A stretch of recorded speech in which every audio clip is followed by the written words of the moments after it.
Praise on all, and welcome to the latest episode of the Fearless in Devotion podcast. Myself, Andrew Pollard, Andy Gilpin. We've got Rhys, we've got Tim. There's a four-pronged attack on this one. First, before we get into proper football talk, there is, of course, the newsletter, which you can go and subscribe to right now. Any details on that, Andy, you want to throw out?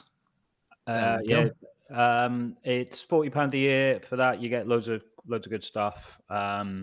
It's a good little sort of chat, a good little community as well. People sort of like chiming in on the messages and answering each other and sort of picking us up on points and going in their own direction with them. So yeah, please subscribe if you can. Other thing is live night this Friday coming. Tim, please put the ticket details in the group, in the messages on YouTube. If we can put them in the Spotify description as well, that would be brilliant. So yeah, confirmed. We've got Andy Morrell, we've got Glenn Little, we've got Danny Wright, still holding out for someone else. There may be another add to the bill, but we'll keep you posted on that one. Doors open at 6 p.m. For a 7:30 start at the iconic London Welsh Centre, just off King's Cross in London, before the Charlton match. Good number of tickets sold already, so a few more would really pack it to the rafters. Going to be a good night. Wrexham Lager on tap. It's £10. It goes to Wrexham Miners Rescue Centre, so it's all for charity. We didn't like to go on a bit of charity work here, but Wrexham Lager isn't at £10. The tickets are £10, yeah? Yeah, the tickets are £10. Wrexham Lager isn't £10, but it is London, mate. So who knows? Yeah, who knows that's what I was wondering. Rhys was going to cancel then. That was it. Rhys was cancelling.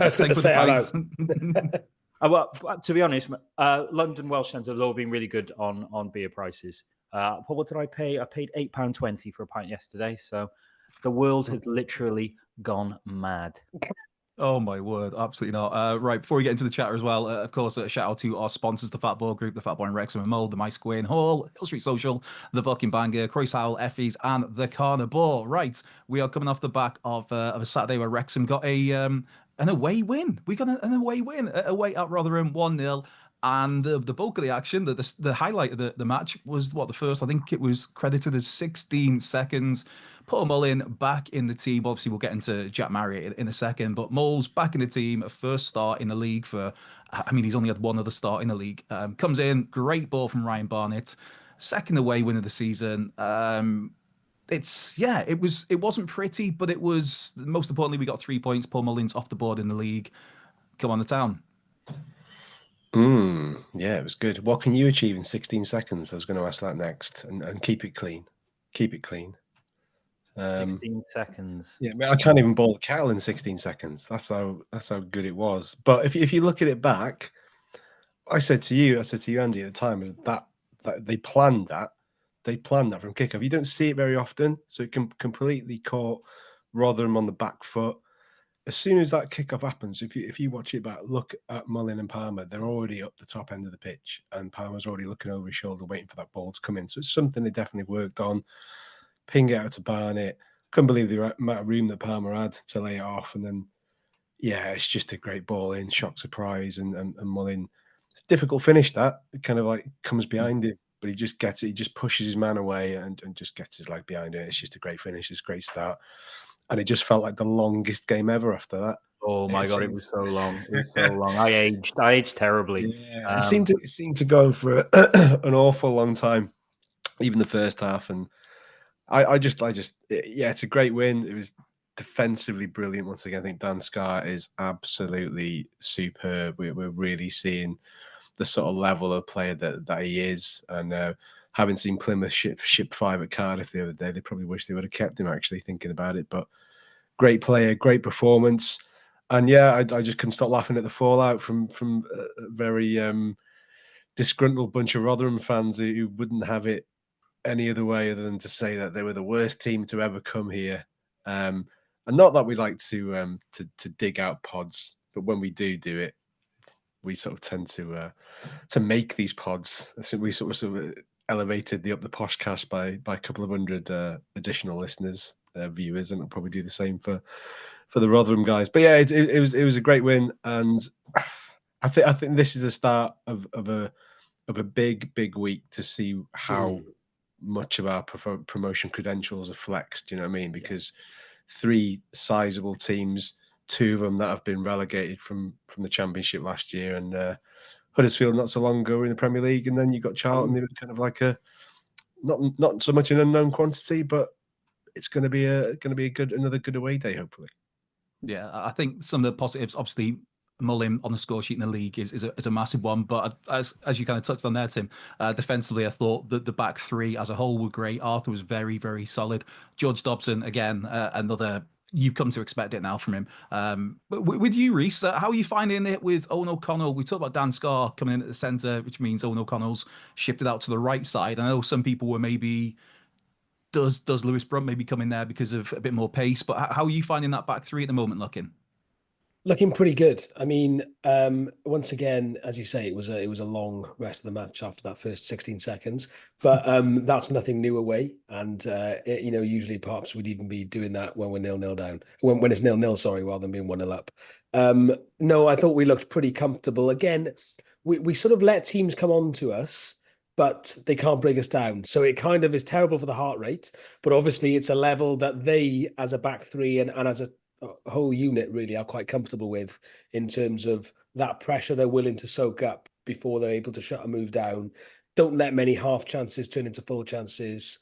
And yeah, Scar's been great, and which has been fantastic. And that's really promising signs for the squad in terms of whatever injury there's been this season, or when someone's been out, whoever's come in has done a really good job.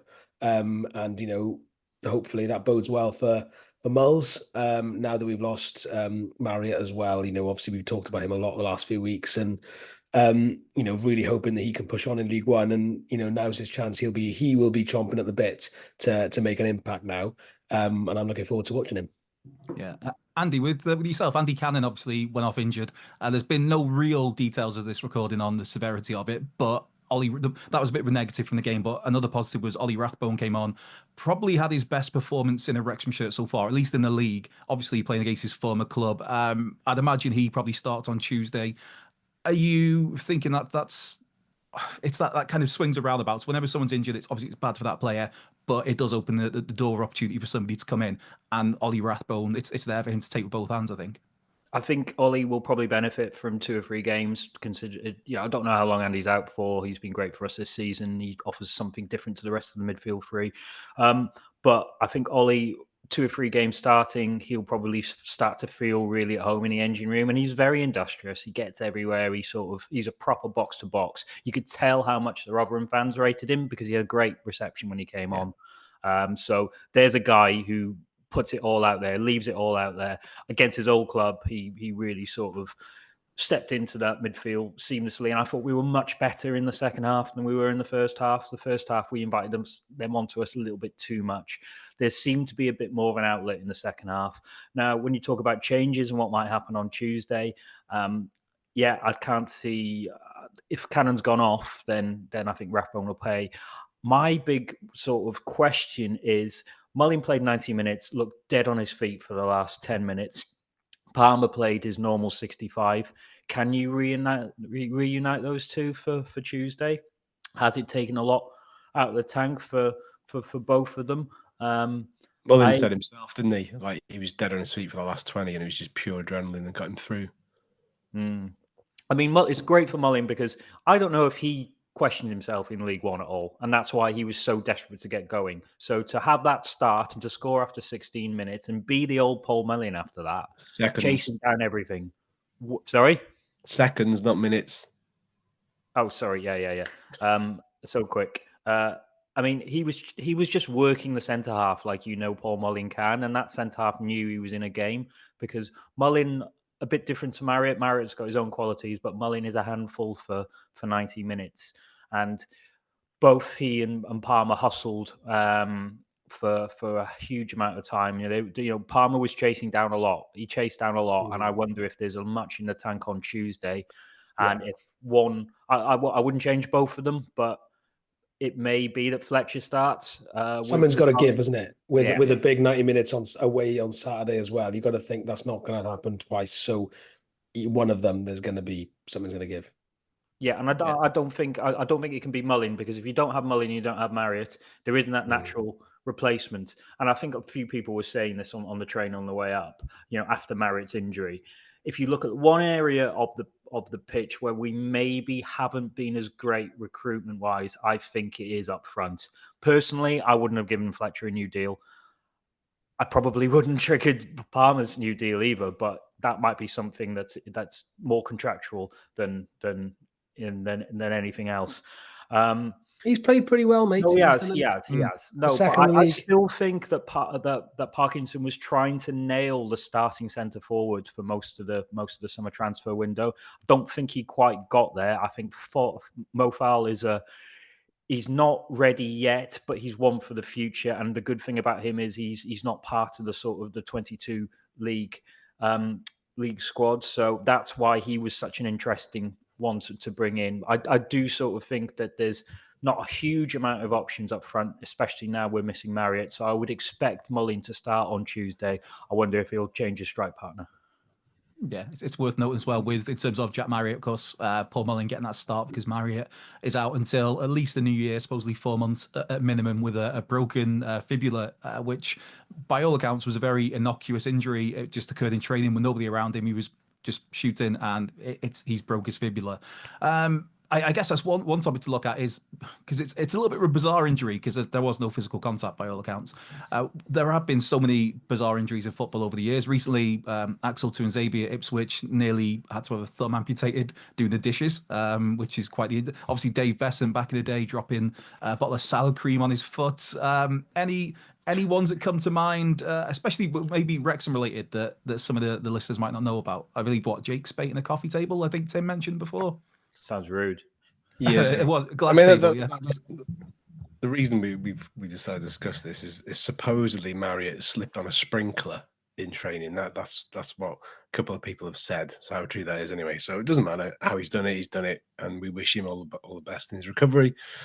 But yeah, I mean, I can think of a few. But yeah, Jake Spate missed a few games because he put his foot through a glass coffee table at home, by all accounts. We'll need to verify that with Andy Morrell next week. He'll know.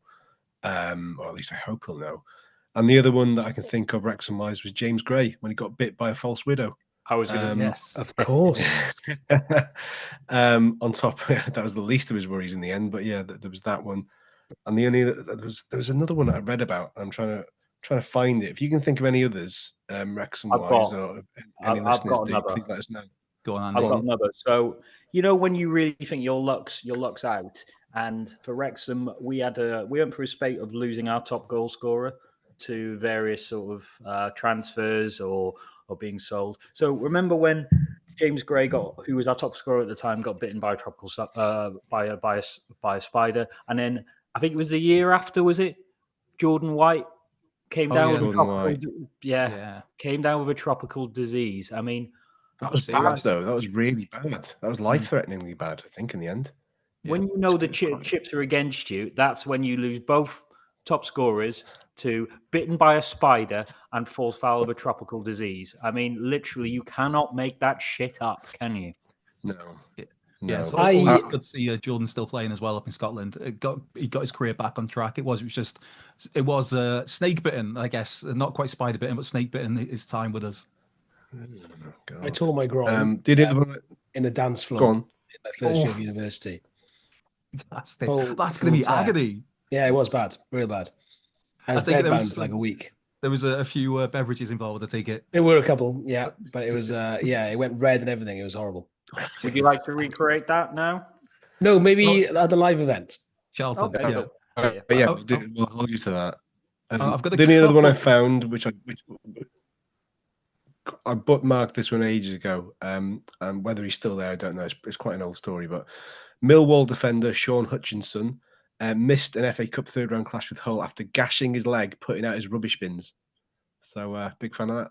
Oh, if I was the manager, I'd be fuming with that. What I've got, I've got two that are Wrexham related, and two that took place during the same trip away. Funnily enough, involving Magaluf. The first one is Brian Hughes, Yozza. Of course, our first and so far only £1 million player, eventually getting sold to Birmingham, where it was when we beat Cardiff in the FA Cup, in the Welsh Cup final in 1995. And the promise from Price Griffiths was, if we win, we're going to Magaluf. So obviously the lads won 2-1. Benno got 2. When he got to Magaluf, they'd had a few drinks. I think on the first day they got there. Brian Hughes steps off the pavement, gets hit by a bus. Well, technically got his foot run over by a bus, broke his foot. So yeah, our great prospect at the time was, could have been a lot worse, all because they went on the piss in Magaluf. And that same trip, Price Griffiths fell over, pissed up on the dance floor, cracked his head open, had to go to hospital for stitches, and then turned up back at the hotel and demanded the lads all get back on shots in the morning. So yeah, Magaluf, it's the fun never ends. The biggest takeaway of that is how you say Magaluf. I don't know. I say Magaluf. Magaluf. Rhys? Magaluf, surely. Magaluf. I thought it was Magaluf. I've never been. I'm not a Spaniard, though. I will say that. Yeah, okay. Thanks for clarifying that. Right, back to proper football talk. Just something to gloss on quickly is, of course, this month it marks basically 160 years of Wrexham, formed back in October of 1864. It's previously was obviously 1872, and then stuff got unearthed. So it's, dare I say that the club could be in possibly the healthiest position it's ever been, just in terms of the fan base at least, and the reach that we have. So I guess it's a good time. Obviously, we can only really comment on our time watching, but like, I don't know, a favorite player of yours, just if you can go with one, say one player you could get to see again in their prime, and then maybe say three players you'd like to go on for a bite to eat with or a night on the beers with. Start with who's got this lined up first? So you can have a think. Tim, you look like you're ready to go. Oh, I don't know. I was thinking that I thought he's going to ask a favorite moment. Then you've gone for player specific. I've got moments in my notes, to be fair, and I just thought, nah, go rogue. Okay, so one person you'd like to have a few beers and a kebab with, and three. I'll give you three with that, just because then you can have a bit of a party, and then just one player you could see in their prime, of your time watching. In my time watching, okay, fine. Yeah, so when you can go back and watch, like, oof, yeah. I would probably say, I think Lee Trundle. Just because I just sometimes there's like an element of like Wrexham history that feels like it's been erased with him because it's not on YouTube or anything like that. All this Swansea stuff is, but there's nothing really from his Wrexham stuff. It really needs to be put out there. So some of the stuff he did in person, I was like rubbing my eyes in disbelief, going, "Did that just happen?" And for that level, and we've seen what he can still do to this day. So I think him, I'd go back and I'd love to see him in his prime again. And in terms of three players that I would like, probably one of our guests next week will be Glenn Little, because we just know that's going to end one way or the other, with sort of traffic cones on your head, naked, tied to Nelson's column, or somebody's going to be in a kid's buggy at the end of that night. We don't know who. It could be Glenn. It could be Rhys. It could be Rhys's child. We don't know. Someone's going to be in a kid's buggy. Could be Rhys as a Spaniard doing his groin on the dance floor. We have no idea how this is going to play out. So I'll have Glenn Little, and I'll hurry this up a bit. Glenn Little, I think I would have. Dean Keats. It's a bit of a weird one, that Dean Keats, only because I think there's more to him than meets the eye. I think he kind of gives that poker face managerial, little bit monotone speak. But when we had him on the pod after we'd finished recording, he was even more better value. So I think he'd be a good laugh. And apparently he was a bit of a lad back in his day, during his Walsall days. So him. And finally, go for a little bit more voice of reason. And I would have to have Andy Marriott, just because I want to know why Brian Flynn hates him so much. I've got a little bit of an inside scoop on something. Yeah, I know there's this. One of the problems was, and it sounds very petty, is that he fell out with a lot of the players because they got Sky at the training ground, and it was asked that all the players contribute, like, I don't know, $5 a week or a month or whatever out their pay. And Andy Marriott took umbrage with it and refused. And so a lot of the lads saw their arse from that. But as for wider fallout, I'm not too sure. Rhys, have you got one player you'd like to see again in their prime? Let's not go free to go for a beer with. It's just going to take too long. Okay. People might think this is boring. I don't. And I think it would be Andy Morel. I think I've always just had a massive soft spot for him, and he's a Wrexham legend for a reason. And two spells as well, some great goals in both of those as well. Because I think there was when he came back, people forget maybe that that how many belters he scored. I think his first goal was a volley against Forest Green. That was just an absolute peach. And it was like he'd never left. So yeah, Mozza. And for a drink, I'm gonna just pick Dean Saunders because that just sounds fun. Andy, you're driving, are you? You're driving. Yeah, you're on mute. But for those who aren't watching, he said, yeah, he's definitely driving. Yeah, don't look that up. I think there's no other more Wrexham story than the story of Carl Connolly, which is a guy. Oh, you son of a bitch! Yeah, which is a guy working in a chip shop playing Sunday League, where Flynn had a scout come to him and said, "You got to watch this guy. He's playing for Napoli." And you think, what the Naples Giants? Oh no, the Sunday League team Napoli. Come and get him for a trial. And it's such a Wrexham thing that not only did Flynn give him a trial, but the guy absolutely turned out to be amazing. Turned out to be probably my favorite. Well, no, definitely my favorite ever Wrexham player. I used to love how he used to jump up in the air and, as Barry Jones often says, head it to himself, which is quite a trick. Now we talk about what a great sort of restart or start we had on Saturday for the little sort of 1-2 and the little sort of plan. Well, remember when every time we kicked off, all we used to do was hammer it to the left-hand side and hope that Connolly would beat the fullback. He more or less always did beat the fullback because that's how good he was in the air for a lad who was only 5'9". Met him, and I know I mentioned this a few times, but I met him after the FA Trophy win, and he was great. And he couldn't understand why I wanted to speak to him. So I also like that sort of humility as well. No one sums up Wrexham more than Carl Connolly. He's just an absolute great. Oh, a person I'd like a beer with. I don't know. Darren Ferguson might be an interesting one. I've not really had an insight into him at Wrexham. He doesn't really talk about it. We can't really get him on the pod, so it would be nice to open up that. And you'd probably get some good Man United Fergie stories as well. So yeah, I'll go Dazza. Yeah, I'm going to go with. You've stole my thunder there, but yeah, if I can see one player again back in their prime, it is King Carl.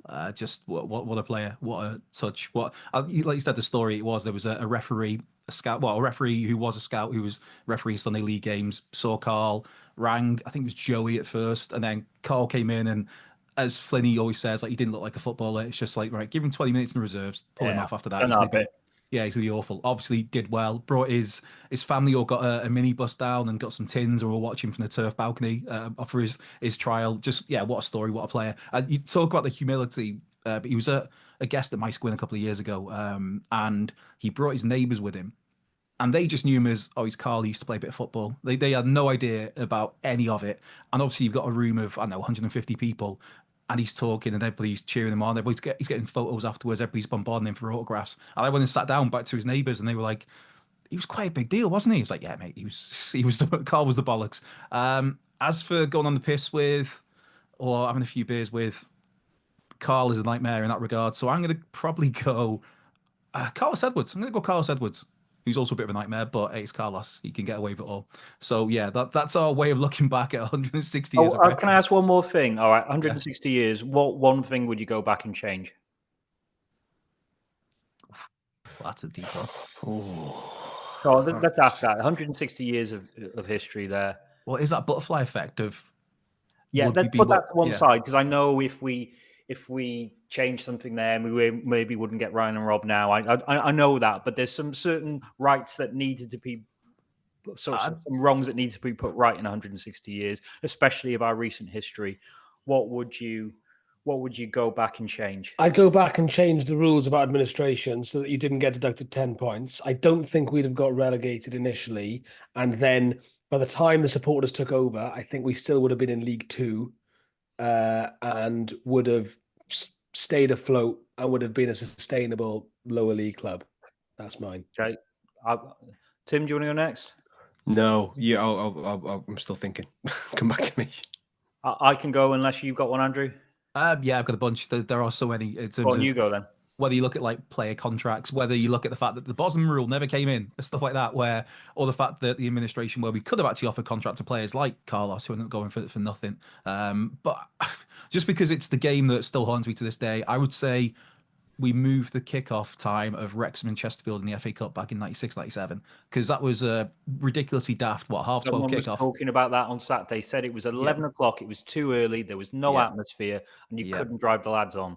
Yeah, and the players, some of them have said before to me about how it was just weird at, like, 10 in the morning, at 9:30 in the morning, you're having your pre-match meal, you're having like chicken and beans, and but that was a police decision supposedly to move the kickoff too early. So I'm not saying I necessarily want to change the result, as in go back and fix that. I just fucking result. No, that's my point. Is I'd like to just have a fair chance with a normal kickoff, and then the result would hopefully take care of itself. And we go on to play Middlesbrough, and see how we got on there. And yeah, that's the one with me. Just that game, poor Del Boy and Andy Marriott, where Andy Marriott was totally at fault for that one. We're digging out Andy Marriott today by all accounts, the greatest keeper I've seen in Wrexham in my time with Wrexham, but he should be clearing everything on that. That's another reason why Brian Flynn, it's half Darren's fault. Well, no, as Flinny, his exact words were, when I've heard him talk about it, was he called Andy Marriott a coward, and then said, but that's what he always was like. Yeah, because he said he should just be. Absolutely hates him. Well, we've got to get them both on at the same time. We've got to. But he should have just took everything. He should have took Darren Brace out. He should have took the ball out. He should have but he didn't. So yeah, there is blame to go around on that one. But yeah, that game doesn't still just rattle in my head every few days or so. But anyway, right, what ones have we got? Right, should I go next? What I would do, it's Kenilworth Road. We've lost 3-0 in the first game.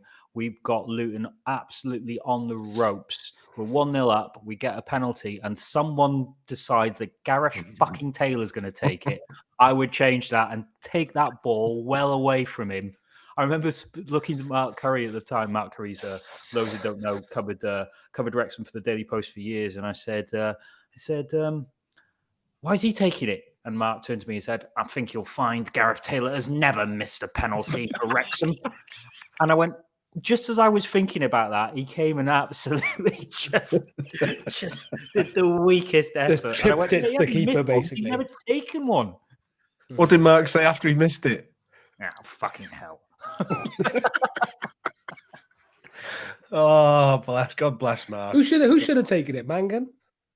I can't remember who was on. I know Sis was but I just think you score that penalty, that crowd gets on Luton's back, we win that game. We win that game, we go up, I reckon, because that team was A, good enough, and B, you've got momentum.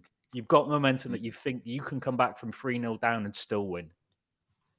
If I was going to change anything, mine's a slightly romantic notion, is that I wish all this takeover would have happened maybe 5, 6, 7 years earlier, because there's a lot of people that are not with us anymore that never got to witness all this. So I think my kind of idea would be, why couldn't they have done this? Couldn't this have happened maybe sort of 7, 8, 9 years ago? Because there's a lot of people who really put in the hard yards. So many, I know it's the same as every club, but there's so many, big characters that are no longer with us, sadly. So I would have loved them to have enjoyed this ride with us, I think. Yeah, absolutely. Right. Let's move over to switch gears to Wrexham women, who played today. Got a very, very big win away at Llanystumdwy, 11-0 away from home. 8 separate goal scorers, I believe. Liv Fuller, Amber Lightfoot, 2 for Brooke Kearns, 2 for Abby Inden, 2 for Rosie Hughes, Phoebe Davis on the score sheet, a second appearance back for her off the bench, Nat Clark and Rebecca Pritchard. Now, it was only 2-0 at half-time.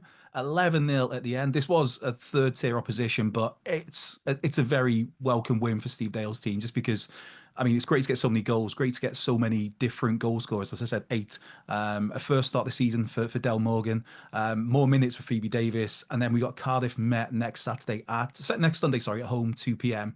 But it's been a tough start to the season for the women. 6 out of an 8-team league, only 1 win all season in the league. So yeah, this was very much needed, and hopefully it's a shot in the arm that can follow up to an improvement in the league form.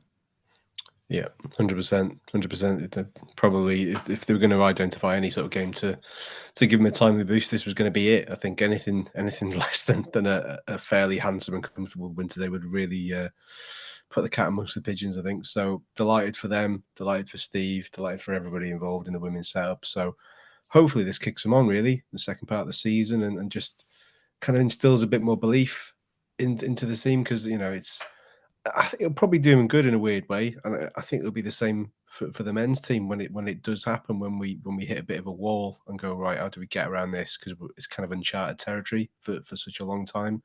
So I think it'll probably do him well to learn a lot about each other, and the kind of the strength of character, really. So hopefully we'll see plenty more of that in the weeks and months to come.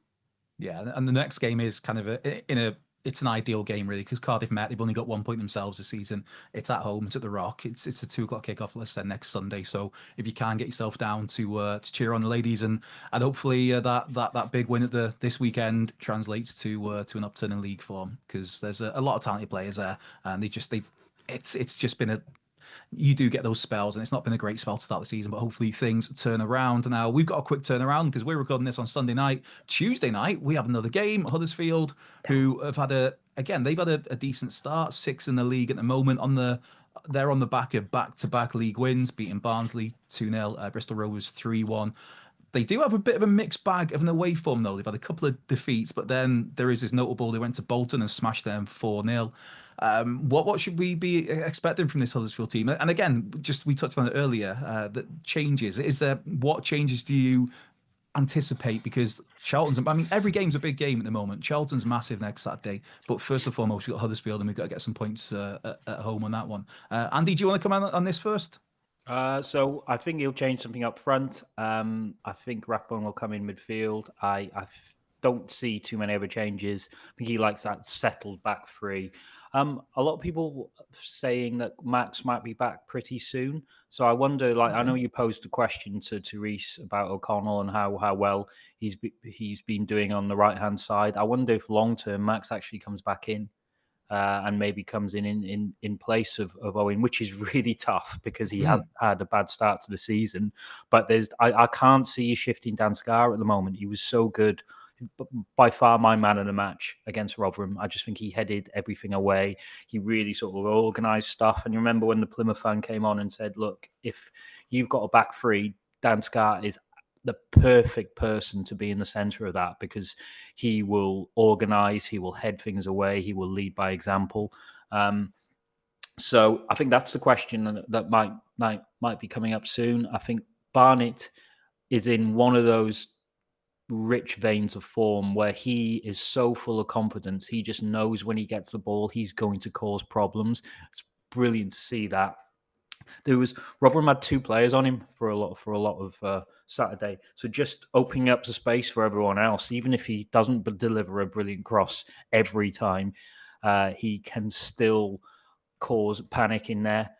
So yeah, looking forward to seeing Barnett again. I think our home form is imperious. I just feel that even if we go behind, the crowd kick in and they really give us a boost. We'll need them on Tuesday. Huddersfield are no mugs, but winning away means we could actually draw on Tuesday and it would still be an all right result. Okay, I see. Going the slightly pessimistic, but we could get a draw. It's all right because we won away. I'm not being pessimistic. I think we're great. What I'm just trying to say is, look, it's still we have to gauge what are good results in League One. Now, in the National League, if we didn't win, it was the end of the world. Same a little bit in League Two when we were playing catch up for most of it. It's not that simple in League One. A draw at home against a good side is still a good result, and the crowd, many of which are very, very well, they're quite football literate, and I think they know that. And so, it's not the end of the world if we don't win every home game, and we won't go through the whole season winning every home game. Oh, mate, you need to tell the old fella that sits about 4 rows behind me in the Mold Road stand. If we're not 3-0 up in the first 5 minutes, it's just like, Parky, sort it out. It's like, come on, mate. And he's got a really you voice, and it's like you can't not get away from it. Yeah, the lads who sit around me will know exactly what I'm on about. Rhys, are you confident that, again, our home form's been very, very good this season? Are you confident going into Tuesday? Yes and no. I think, in an ideal world, I think you're changing as little as possible from Saturday, and you're hoping that we're ahead at about 60 minutes and you're able to go, right, Mulls have half an hour off, and so you can get yourself ready for Saturday. But you know what's going to happen is it's going to be 1-1, and then by the next time you find it, Mullin'S played 80-85 minutes, and then it's a challenge then for the weekend. So he's got to tough decision to make, really, because he's probably, Mullin'S is going to be sore today. He'll probably be sore in training tomorrow, and he's going to have to decide: do I start him? I think you've got to, really. I don't think you change much, and you look to make some positive changes on the hour mark. But we'll see. I think, as Andy says, I think the beauty of winning away like that is that there's not as much pressure on them now. Just stay solid. Clean sheet would be lovely. If it's 0-0, bit boring, but wouldn't mind it, to be honest. Yeah. Just to kind of mildly transition over to Charlton, Tim, out of these two games, what for you is would you take 4 points from the two games? Yeah. Of course I would. Take two, to be honest. 100%. And like Andy said before, I wouldn't be too unhappy if we managed to get a draw on Tuesday. But that said, again, the home form is so good. There's no reason why we can't just put it on them like we do with most teams on our own patch. So I'm excited for it. I agree with Rhys. I think Mullin and Palmer will start because somebody put a stat out before. I think when both of those start, I don't think we lose games, or we hardly ever lose a game. I can't remember what the actual stat is now, but it is ridiculous. So even if Parky's superstitious, you just start them. It's as simple as that. And then Mullin probably gets an hour. He'll be chomping at the bit to play. You don't take a man off who's scored again and taking the mantle straight off Marriott. You just don't do it. It's not going to be good for him or team morale. So you keep him in there. Andy said earlier about Faal being one for the future. I'm kind of inclined to disagree, to be honest. I think he's going to have to start stepping up the way things are, and I think he will. He even said himself the other week that his fitness isn't quite there yet. But I kind of feel that he will pitch in this season between 5 and 10 goals. I really do. And I think he will come good. And we haven't really seen the best of him yet. But there's a similar thing with Marriott when he came in January. Didn't really see the best of him. And then we've started to see the best of him, and then obviously he's been curtailed by a freak moment of bad luck. So, yes, I would take 4 points. Just going back to the Huddersfield thing, if I may. A lot of Wrexham links. So, obviously, Chris Maxwell is there, legendary Chris Maxwell, who'll probably start on the bench. And then you've got a technical director in the form of Mark Cartwright, Andy Marriott's understudy. Yeah. And who had one of the best individual goalkeeping displays at Manchester City in Main Road all those years ago, 98, I think it was. Yeah. And then you've got Jake Edwards, who is the chief executive officer at Huddersfield Town, Andy Morell's former roomie. And then I've just found this out now. I wasn't aware that Kevin Russell, Rooster himself, is assistant head coach. I had no idea. Oh, is he? Yeah. Okay. He'd gone up to, was it Cheltenham he'd gone to about a year ago with one of his mates who just got the job, and he went up there to help out. His mate got the boot, so Rooster soon got the boot, and he ended up at Huddy. Cheeky character. He'd be good on a night. Oh, he is good on a night out, Kevin Russell, and just the best dresser. The big oversized hats, flat caps, fur coats, or just the bollocks. Rooster. What a lad. Is he a pimp? Pimp ain't easy, as some wrestling fans will will know. But yes, away from pimping, because we're not that sort of podcast, Andy Gilpin. The Charlton, I mean, it jumps out to me that they've actually beaten Birmingham. They played them twice. They got them in the one of the bollocks cups, but they beat them in the league 1-0, which is, I mean, that's no mean feat. They drew with Stockport. They had it looks like they kind of had a really good start looking at the results, and then they had like 3 losses: Blackpool at home, Stevenage, obviously we know that ourselves, away, Bristol Rovers away. We got George Dobson. We should probably touch on him going back to his former club. Now, I am not a Charlton fan, but are we expecting Dobble to get a decent reception? It doesn't look like he left with under too much of a cloud, really. No, I think a couple of fans have said that they kind of understood his reasons for going. Obviously, give him loads of good service there as the captain, and then it's just kind of weird how he ended up going to.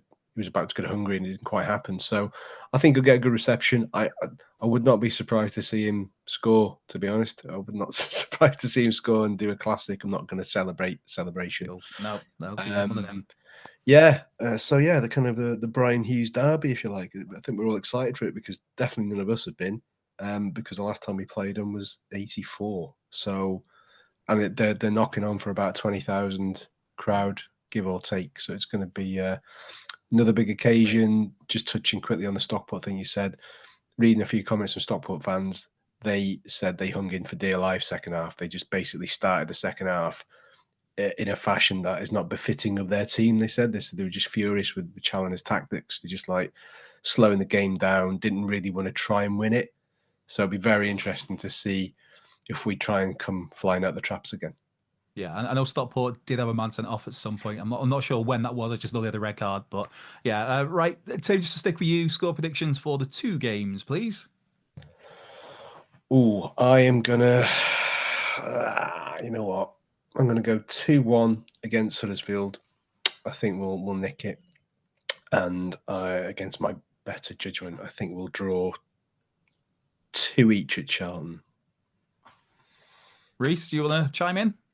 I'm going to go positive for Tuesday, although I have reservations. I'm going to say that we're going to nick it 1-0 and hope that I'm right. Charlton, I'm going, which I'm very much looking forward to, but I'm not quite as positive about it. I think they seem to have really tidied themselves up a little bit. 2 very good results there, beating Birmingham and then drawing with Stockport. So I'm going to say we're going to lose there. I'm going to lose 2-1. Always has to throw in a loss. Look at you, Mystic Mr. Gilpin. Realistic. Andy? You need to tell everybody why you're on Mystic Gilpin to tie that in. Yeah, I mean, I got Harrogate bang on, didn't I? Harrogate at home. Oh, yes. Away in the cup, yeah. Yeah, absolutely. which will be the next game after this run of 3, or run of 2, I should say. Yeah. Right. I'm going to go 2 draws. I think we'll draw 1 each on Tuesday. I think the lads will be tired after the effort on Saturday, and we are a bit short of options up front. And then I think probably a 0-0 or another 1 each away. I think we'll do the classic away performance where we'll shut them out. But I feel we're quite like Charlton. I think we're both sort of very industrious, high energy teams, and I wonder if we will cancel each other out a little bit. I do sort of think that the way that we play away from home, it does lead us to need a little bit of pace. And I know that Barnett's our outlet at the moment, but if we had someone else who could really break the lines, I think that would make our away rope-a-dope tactics work a lot better. And I wonder if Faal will come in for some of that, because he is quick, if nothing else. I mean, sorry, Andy. No, that's it. A lot more Charlton links, Parkinson's a former Charlton boss. Yeah, Elliot Lee. Yeah, O'Connell. Can I just a quick word about Elliot Lee? And Tim, I don't know what you sort of saw on Saturday, but I saw a very different Elliot Lee performance where he's not the sort of flair player that maybe he was in non-league and League Two. He's sort of changed his game a little bit. He's very sort of quietly effective on the left-hand side. Of course, he gets forward, but he doesn't give the ball away. He didn't give the ball away much on Saturday. He got stuck in quite a bit. I wonder if he is slightly adapting his role. Yeah, I think it's probably a change of tack, because he doesn't need to be the flair player anymore when you've got somebody like Ryan Barnett as the main outlet. Like, you know, there was a time where he was stepping up in the absence of Paul Mullin and really dragging the team through to the wins. Whereas now you've got Barney. I mean, at one point in that game against Rotherham, I think they had 4 men on him. It was unbelievable. Like he had a nightmare that defender marking him. So they doubled up. Then it was like 4 players. So I think Lee can just almost take the pressure off himself a bit. It's the same with Mullin, I think. Mullin's just like, you just got to let that just comes naturally back to you and just get on with it. Just do your job and it'll be fine. And I think it's the same with Lee. I think maybe he was almost carrying too much responsibility at one point, and maybe that weighed a little bit heavy on his shoulders. You know, remember when he signed his contract and he kind of went off the boil a bit at the sort of turn of the year. And I just think everybody seems to be enjoying their football, individually as well as collectively. And I just think he can now not have to worry too much about making those darting runs, about hanging around on the edge of the box, because 9 times out of 10, Barnett's got 2 or 3 targets to aim for now. You know, he's just there to sort of feed off the scraps if need be. But for one reason or another, there's less of that happening for him, because we're just being much more effective in the box, and most of that is coming through Barnett. So happy days. Everything is going swimmingly. I can't really think of any negatives from that game. You know, despite what rose-tinted spectacles of Rotherham fans may think, I just genuinely can't. It was terrorist, boring football, Tim. Oh no, but honestly, I read some Rotherham comments on the train back home. By the way, I had to get 4 trains back home, 8 trains in total. Do you want to guess how many of those 8 trains were late? Don't live in London. 6, 7. Six of those were late. The only one that wasn't was Sheffield to Rotherham. It was the only one that wasn't late.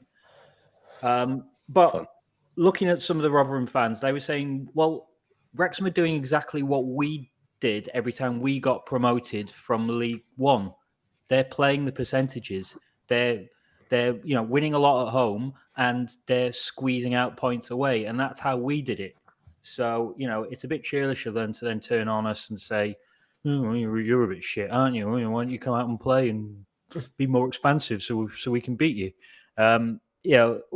Parky, and we say this so many times, Parky knows what we need to get out, to borrow that chant, and to also, to sort of show that what he will fit the squad to get out of the league he is in. At the moment, it's League One. It's about a team effort. He knows that. It's about changing positions slightly. And if you've got a player red hot in form, it's about diverting the sort of impetus to that guy. Parky has a good idea of getting out of League One, and it's working at the moment. It won't always, and we will go through a run where we go on a couple of losses, but the squad is big enough that he can change things and have a positive effect in that respect. Absolutely agree. Totally. I think just to go back to score predictions, I'm going to go 3-1 against Huddersfield. I'm going to go 2-0 away at Charlton. I'm feeling, I've got to pep my step tonight. I'm going all, and neither of those are 3-0 results as well. I'm varying it up, mixing it up. Grief. That would be a hell of a result. If we're sitting here next week talking about that, I would be delighted. So fingers crossed. Trust me, Rhys. Trust me. Just briefly to go back to Mo Faal, I think, yes, he's young. Yes, it's like a signing for the future. But I think if you're spending, somewhere in the region of £500,000 on somebody, they've got to do something this season. But right, we have a newsletter to plug. Crack on, Andy Gilpin. No, it's not newsletter. It's still a live event. Obviously, because that's on Friday. Just a thank out to a lot of people who bought tickets from the US who aren't going to go, but they just wanted to support the event and make tickets available for people who maybe couldn't afford them. So I'd like to thank Mark Trigo as the latest person to do that, and thank you very much for. That's very kind. Yeah, thank you. Doing that. But it is for the Miners Rescue Centre, so it is for charity. So if you could help at all, and we'd love to see you on Friday. As I keep saying, look, if you haven't been to the race course, you've picked up Wrexham from the documentary, come to this night. You will enjoy talking to Wrexham fans in a good, relaxed atmosphere. And also, if you know any Reading or Wealdstone fans that want to come and see Glenn Little, please do come down and tell them to come down. I was thinking, who would like to see Danny Wright other than Wrexham fans? Histon, Cambridge, Torquay. Maybe. I mean, good job to all the Histon fans, all the expat Histon fans who Waterlooville. Cambridge, definitely. I think he was quite popular at Cambridge. He's a carpenter now as well, isn't he? So any carpenters. Nice. We'll do. That's what we'll do. We'll do, like, after he's finished his bit on the stage, he'll do like a masterclass. Yeah. And we'll film it for like YouTube. Bob Ross, but with wood. Yeah, I'd say so, yeah. See, I was going more like Demi Moore in Ghost, but wood. Just the creepy wraparound from the back, which wraparound's a phrase I didn't expect to be thrown out. But anyway, that is probably a good way to end things. Of course, that event, there are a few... it's a way. There's a few scarce tickets left for the Charlton event. So if you have got the urge, crack on. They'll probably be sold out before the event starts. Of course, there is a newsletter to check out. Again, thanks to our sponsors, the Fat Ball Group, Mullin'S, Wrexham, My Squin Horse, Hill Street Social, The Book, Croyce Howell, Effie's, and The Carnivore. I've been Andrew Pollard, Andy Gilpin, Tim Edwards, Rhys Williams. That brings an end to another episode of Fearless and Devotion. Look, we might not have ads like other podcasts, naming no names, but I tell you what, we do get our plugs in, don't we? Well, it's kind of the point. If someone's sponsoring, you kind of have to acknowledge the sponsor. No, we do. You can see the brown envelope of Rich Watkins' name just been slid into Andy Pollard's desk now. Just like, cheers for that. There's the commission. This is all of it, yeah. All this stuff here. Right. Okay, you did that in under 16 seconds, so there you go. We've achieved something the same time as Mullin scored his goal. So anyway, fantastic. Onwards, up the town. See you soon. Thanks for checking us out. Bye-bye.